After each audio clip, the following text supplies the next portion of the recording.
गिरवी नाक्यावरतीच अचानक आम्ही थांबून मागं वळून बघितलं तर दोन माणसांची आणि एका लेडीजची भांडणं चालली होती आणि ती इतकी डेंजर चालली होती की त्यांनी गाडी वगैरे सगळंच फोड. तर आज नाश्ता करायला आम्ही भजी खायला गेलतो. कोळकीतली लय फेमस आहेत बरं का तिथले भजी. ते खाल्ल्यानंतर ना आम्ही निघालो कोर्टात जाण्यासाठी, कारण की आमच्या इथला एक रोड बंद केलेला आहे. तो बंद केलेला रोड आम्हाला चालू करायचा आहे, कारण की आम्हाला यायला जायला खूप प्रॉब्लेम होत आहे. त्यासाठी पहिल्यांदा वकिलाकडे गेलो. वकिलाकडून गेल्यानंतर ना आम्ही डायरेक्ट त्याच्याकडून लेटर घेतलं.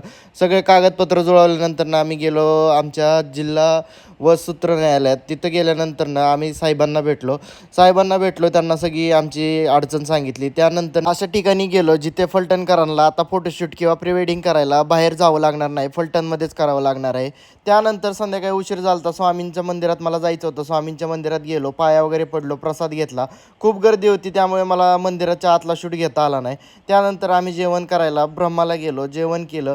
जेवण करून आमचा उद्याचा प्लॅन चालला होता की उद्या काय करायचं हे सगळं ठरवून झाल्यानंतर ना आम्ही जेवण करून घरी आलो.